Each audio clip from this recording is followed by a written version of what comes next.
I've been meaning to do a book on acting for years and years and years, and I've had a little icon on my computer desktop called "Why," and it wasn't about why write the book. It was because why was the essential idea behind the book, or behind my concept of acting. Is why do you do what you do? And once you really know why you do what you do and want to do what you do, you'll do it. You'll do it really well. You'll remember your lines, you'll do the actions, you'll come alive. But if you're still doing it because the director said or the writer wrote it and you memorized it, blah, blah, blah, you're apt to be flat. And that was kind of a central idea. Interesting. Because I think a lot of times actors rely on their training, and they'll go in there with they're thinking of just their training as opposed to what you just said about, but why? Exactly. You're really supposed to kind of forget that training once you really start getting, especially if they're very into like a Meisner or Strasberg, or they studied with something that gets really, really deep and heavy.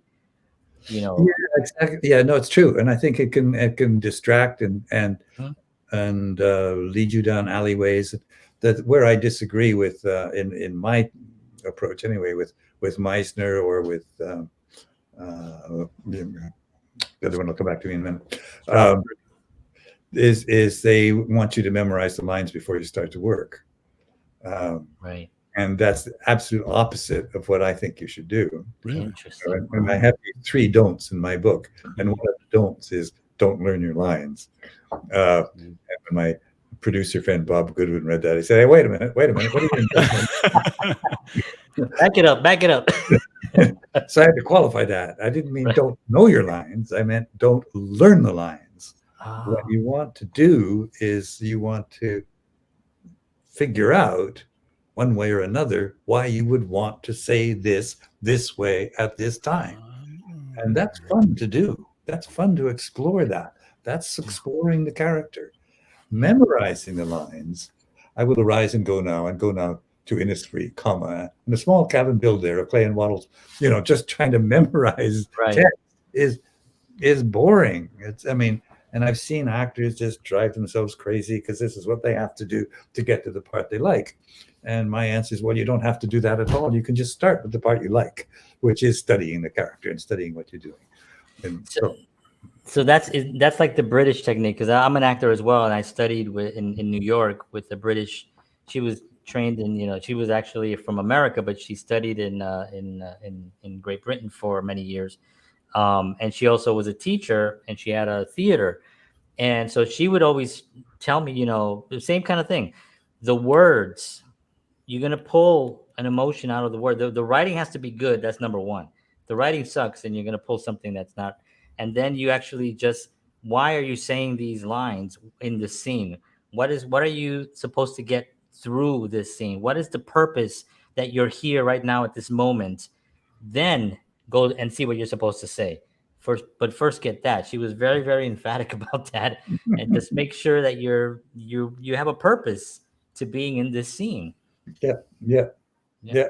I mean, one of my favorite questions to an actor when I'm teaching or directing is, why do you say that? And they'll always usually answer it by explaining why it's true, whatever it was the line was. Yeah. But but there's a lot of pictures on your wall, but you haven't said, "Oh, I have pictures on my wall today." You didn't want to say that today, even though it was true. Why did you say this that was true? And it probably wasn't true, because most things we say aren't true anyway. But we're in the world of saying untruths. Yeah. But going back to the evolution of the book. Yeah.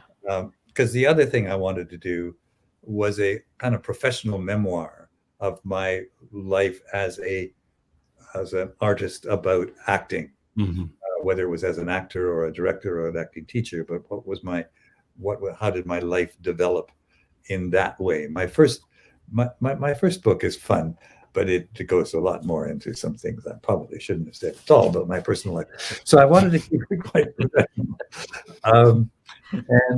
So I didn't know how to put this all together until I stumbled on Stephen King's book on writing. Oh. which is in two parts, just as mine now is, because I copied this idea from him. The first part is his memoir of his life as a writer and what he went through, how he learned about writing in his life, in his biography, if you like. And the second half is what he thinks he knows about writing, and it's a kind of masterclass on writing. And so my book is a memoir of my life as an acting artist and a masterclass on acting, basically.